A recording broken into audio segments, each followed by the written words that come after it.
पुंडलीक नाम का उनका भक्त था। वो अपने माता पिता की इतनी सेवा करता था कि उसकी सेवा से प्रसन्न होकर के भगवान उसको दर्शन देने गए।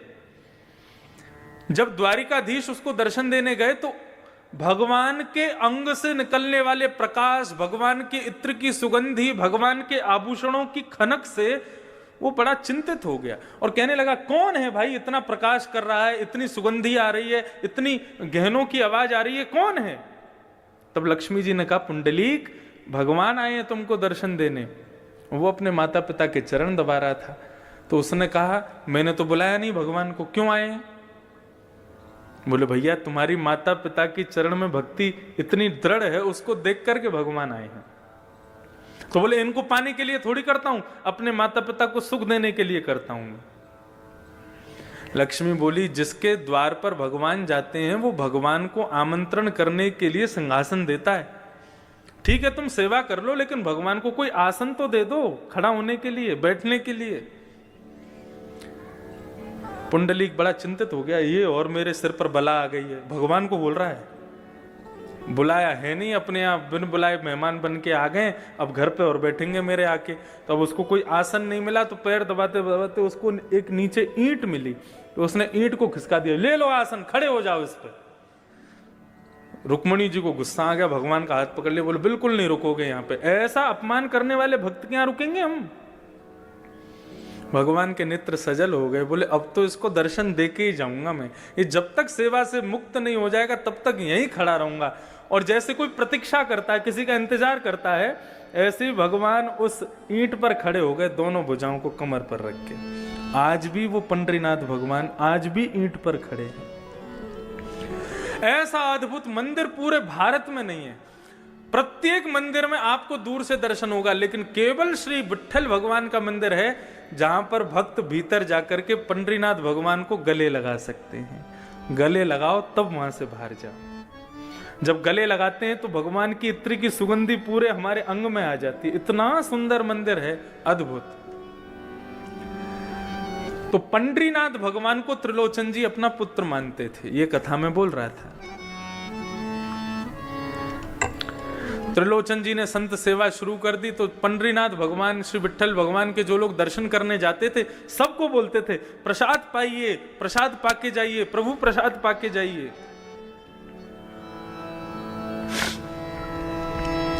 अच्छा, एक मैं नियम आपको बता के जाऊं। इस कथा के जो मुख्य आयोजक परिवार हैं,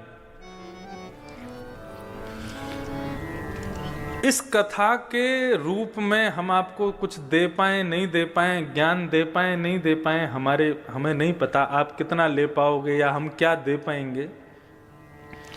ये मन का भाव है और मन से एक भाव प्रकट हो रहा है। पूरी करने की जिम्मेदारी अपने ऊपर रखना भी नहीं। जो यजमान परिवार है उनसे कह रहे हैं हम, भगवान पे ही छोड़ना, वही पूरा करवाएंगे। लेकिन हो सके तो इस नियम को आप शुरू करवा देना। क्या? इस कथा के बाद हर हफ्ते का एक कोई विशेष दिन, और उस विशेष दिन में भी यदि महीने की एकादशी का ही, एकादशी नहीं, द्वादशी का ही दिन यदि आप लोग रखें तो गुना में एक दो घंटे का इसी प्रातःकाल ब्रह्म मुहूर्त में पूरा परिवार उठ करके एक छोटा सा अन्न क्षेत्र करे। राह पर चलते हुए जितने लोग हैं सबको गरम गरम खिचड़ी और थोड़ा बहुत कुछ ना कुछ, ये महीने में जब जब द्वादशी आवे तो द्वादशी के दिन ये एक नियम इस कथा के एक फल के रूप में आप प्रारंभ कर दीजिए। और मैंने पहले ही कहा, उसकी जिम्मेदारी अपने ऊपर मत रखना, उसकी जिम्मेदारी ठाकुर जी पे ही छोड़ देना, बोले आप ही पूरा कराओ। हमें कम से कम ये सांत्वना रहेगी कि हमने अपनी कथा के द्वारा गुना में, और आपको भी एक संतुष्टि रहेगी उस कथा से, हमारे गुना क्षेत्र में प्रत्येक द्वादशी को एक छोटा सा अन्न क्षेत्र चलता है।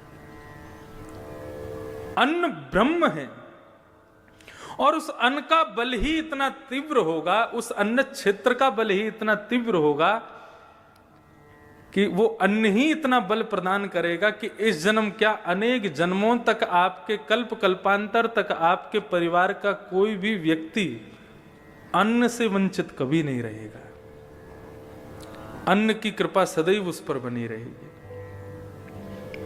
तो ऐसे सब लोगों को पूड़ी सब्जी है, खिचड़ी है, जो इच्छा हो, महीने में जब भी द्वादशी आवे, एकादशी के अगले दिन ये एक अन्न क्षेत्र छोटा सा आप प्रारंभ करो, और उसकी कृपा क्या होगी, उसका बल क्या होगा, वो भागवत जी आपको स्वयं दर्शन करा देंगे।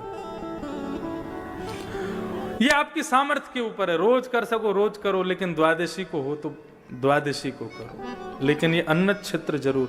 परम पूजनीय प्रातस्मरणीय श्रीमद् भागवत के व्यास मंच की गरिमा जिन्होंने स्थापित की अनेकों वर्षों से, परम पूजनीय श्री डोंगरे जी महाराज, उन्होंने जहां जहां कथा शुरू की वहां वहां अन्न क्षेत्र शुरू कर दिए, और आज तक उनके अन्न क्षेत्र चल रहे हैं। तो भागवत कथा का सबसे बड़ा मूल्य यही है कि व्यक्ति उस क्षेत्र में जहां भी कथा हो वहां अन्न और ज्ञान, इन दोनों से कभी वंचित ना रहे, यही भाव। तो त्रिलोचन जी सबको बुलाते थे। प्रभु प्रसाद नाम रखा था अन्न क्षेत्र का, बोले सब लोग आओ प्रसाद पाओ, प्रसाद पाओ। अब वो इतना स्वादिष्ट भोजन बनाते थे कि 100 से 200, 200 से 500, 1000, अब तो प्रत्येक दिन 5-5 हजार लोग भोजन करते थे उनके यहाँ पर। और बनाने वाले कोई नहीं, त्रिलोचन जी और उनकी पत्नी, दो ही लोग। परिवार में और कोई था नहीं, संतान थी नहीं। सेवा करते करते करते करते करते अति वृद्ध हो गए।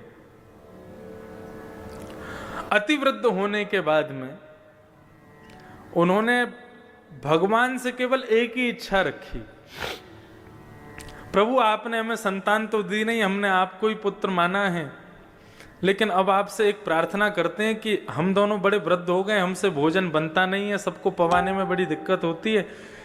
एक कोई वैष्णव भक्त हमको कोई एक नौकर मिल जाए जो हमारे यहाँ पूड़ी सब्जी रोटी साग चावल ये सब बना दिया करे और संतों को परोसवा दिया करे, तो 2 से 3 हो जाएंगे तो सहजता रहेगी। तो दिन रात भगवान से ही प्रार्थना करते थे, एक बढ़िया श्रेष्ठ नौकर मिल जाए, एक कर्मचारी मिल जाए हमको। तो एक दिन श्री त्रिलोचन जी बैठे थे, इतने में ही ऊंची धोती पहन करके, सर पर स्वाफा बांध करके, बड़ा सुंदर सुकोमल स्वरूप सांवला सा एक नन्हा सा बालक त्रिलोचन जी के पास में आ गया। त्रिलोचन जी को आगे प्रणाम किया, बोले हाँ बेटा बताओ कहां से हो, कौन हो, क्या है? बोले हम काम ढूंढ रहे हैं। तो काम मिल जाएगा तुमको यहाँ पे, लेकिन कर पाओगे हमारे यहाँ काम? बोले क्या काम करना पड़ेगा? बोले कुछ नहीं, सवेरे शाम रोटी सब्जी बनानी है, संतों को पवाना है। तो नन्हा सा बालक कहता है ये तो मेरा युग युगों का काम है, ना जाने कब से करता आ रहा हूं मैं। संत गौ ब्राह्मण की सेवा तो मैं जाने कब से करता आ रहा हूं।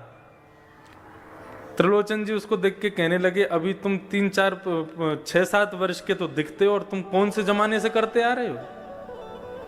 अब वो कैसे बता मैं, वो तो भगवान है, भगवान तो हमेशा से गौ ब्राह्मण संत सेवा करते आ रहे हैं।